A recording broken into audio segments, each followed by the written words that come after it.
ভালোবাসে শেখ হাসিনাকে, একজন স্বৈরাচারকে ভালোবাসে যারা নিজেদেরকে গণতান্ত্রিক রাষ্ট্র মনে করে, আর একজন স্বৈরাচারকে তারা পুষে রাখে। এটাই আমরা দেখলাম 5ই আগস্টের পরে শেখ হাসিনা ভারতে আশ্রয় গ্রহণ করেছে, আর ওখানে বসে ভারত এবং শেখ হাসিনা মিলে ষড়যন্ত্র করছে বাংলাদেশের এই স্বাধীনতার বিরুদ্ধে, গণতন্ত্রের বিরুদ্ধে।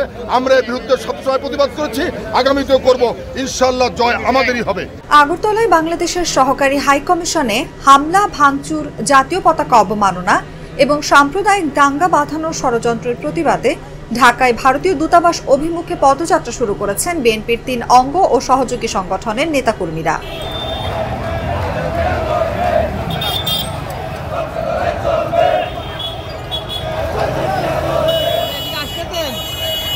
যুবদল, স্বেচ্ছাসেবক দল ও ছাত্র দলের যৌথ উদ্যোগে ভারতীয় হাই কমিশনের অভিমুখে প্রতিবাদী পদযাত্রা ও স্মারকলিপি প্রদানে এই কর্মসূচি অনুষ্ঠিত হবে বলে গতকাল এক বিবৃতিতে জানানো হয়।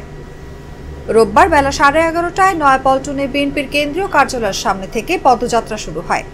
রাজধানীর বিভিন্ন ইউনিট থেকে আসা সংগঠন 3টির হাজার হাজার নেতাকর্মী পদযাত্রায় অংশ নিয়েছেন। তাদের ভারত বিরোধী স্লোগানে মুখরিত হয়ে উঠেছে আশেপাশের এলাকা।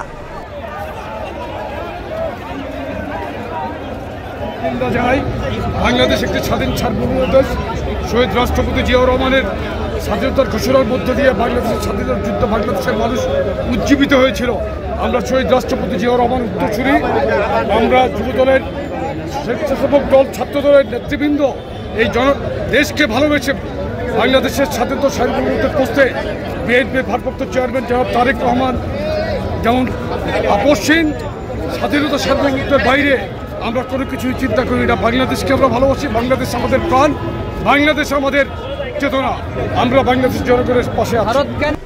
গণ অভ্যুত্থানে ভারতে পালিয়ে যাওয়া স্বৈরাচার শেখ হাসিনাকে ফিরিয়ে দেওয়ার দাবি জানানো হচ্ছে পদযাত্রা থেকে। শেখ হাসিনা পুনর্বাসনে ভারতের যে কোনো ষড়যন্ত্র রুখে দেওয়া হবে বলেও জানান উপস্থিত নেতাকর্মীরা।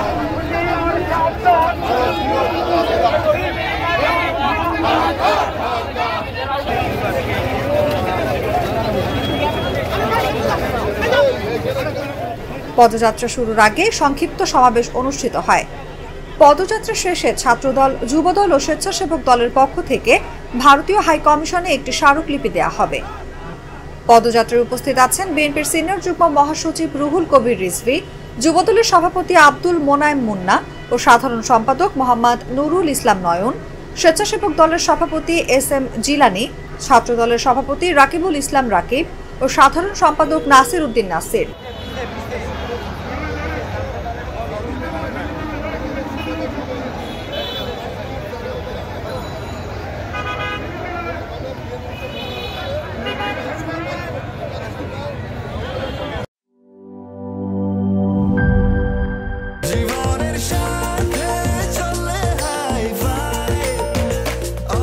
স্বাস্থ্যকর অল টাইম, সব সময় অল টাইম হেলদি লাইফ।